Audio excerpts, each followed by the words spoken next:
Hi ho, it's B here, welcome back to the main phase. Today I'm bringing another rewrite format deck profile. Today's deck profile is for Crystal Beast Striker, a variant of Crystal Beast that's a lot more low to the ground and aggro-like, but can pack a punch with cards with the power of the card Beast Striker, which is a generic card that summons Mojo from deck.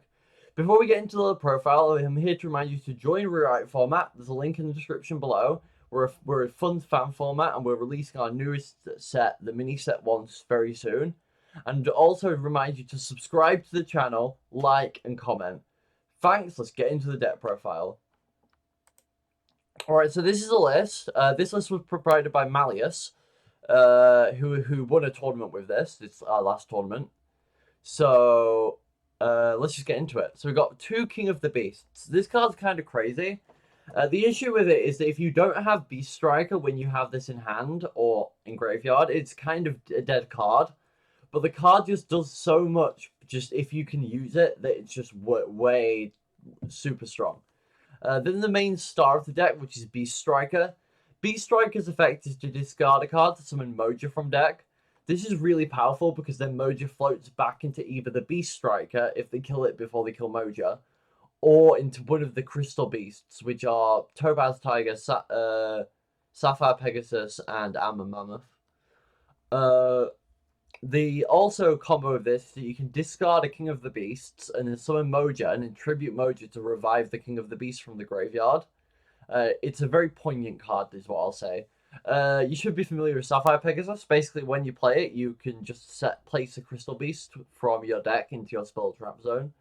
This is really good comboed with something like Rare Value or Crystal Raigeki, where you can just activate it and then either pop a card or draw two if you have two in spell and trap zones.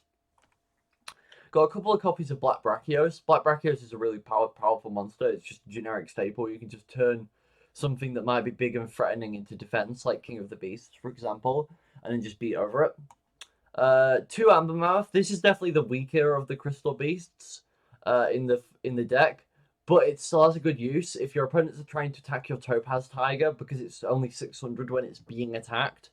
You can use this card's effect and just divert the attack to Amber Mammoth, which then means that your bigger, more powerful monster is protected. We're also running Chain Dog. Chain Dog's cool. It's a basically if you get into grave for someone like Beast Striker or just have it in grave naturally, you can revive it if you control two beasts, and this can help you push for more aggro plays, or you contribute it for Super Rush Recklessly. We've got free Topaz Tiger. This card's really good. It's a 2000 beat stick while attacking a monster, and this means that it can beat over any just generic normal summon in the format, unless it has like protection, like the X Saber one that gets boosted, which means that it just is like just a decent way to just deal with a lowdown threat. Two Sazank, I shouldn't have to explain this. This is the best card. It's the best monster in the format. Two Emerald Tortoise. This is a good card just to basically you can just set it and then it just protects you. Plus, it being a Crystal Beast means it works with Rare Value and Raigeki. It just turns out that having a 2000 defense monster can actually stall out a few turns sometimes. Two Mojo. This card is just the card you summon off Beast Striker. Importantly, when you summon this, if you discard a level 4 beast, which can be like any of these, right? You can then, if Mojo's destroyed, just add it back to hand. Which means that instead of just adding the Beast Striker, you could add something like a Sapphire Pegasus, Topaz Tiger, Chain Dog, or Amber Mammoth. Two Bait Doll. This card's just good for getting rid of back row. Importantly, you can use this on something like if you use this on something like a reinforcements, they still get the boost, but if they only have a set monster and then there's set reinforcements, they're forced to give their boost to you, which should be really impactful.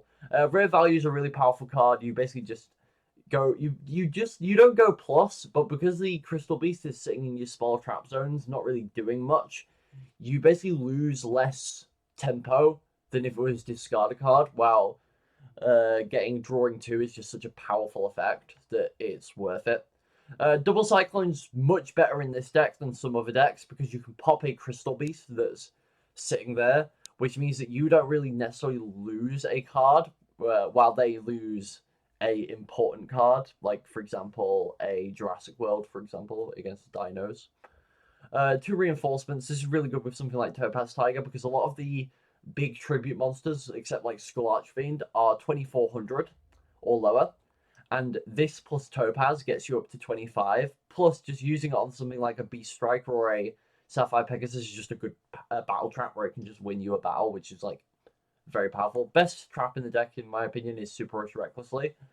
Tributing a beast like Emoji you summon, or even just something like a Crystal Beast, to then shuffle a card your opponent controls in the deck, a monster, is just so powerful. There are a lot of threats that this just outs instantly, and then you can just, because you've got rid of the best monster, you can just sort of like use that to capitalize and push for game. It's just such a good card.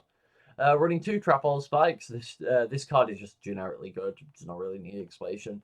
And 3 Crystal Raigeki. This lets you send a Crystal Beast from your spell trap zone, such as the thing you summon off Sapphire Pegasus, the thing you set off Sapphire Pegasus, or just one of the ones that has been set in this thing after being destroyed. And then you just pop a card your opponent controls. This can pop monsters, it can pop back row. It's just a very, very strong card.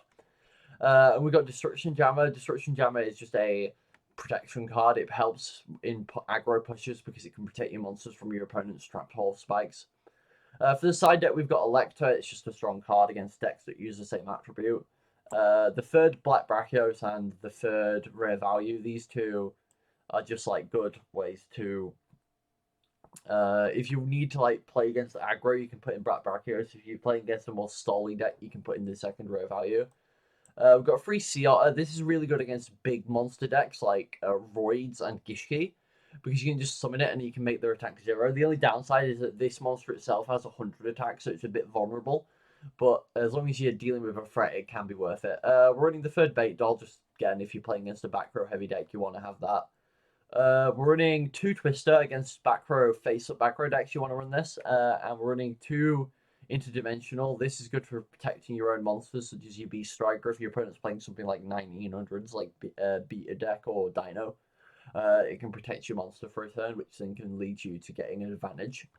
Running 1 Crystal Blessing. This card can be good if you have rare value. It's just like in certain Stolly matchups, it's quite good. And then we're running 3 Berserking. This card's crazy. Basically permanently boosts your monster by half the attack of your another beast, but you weaken the other beast.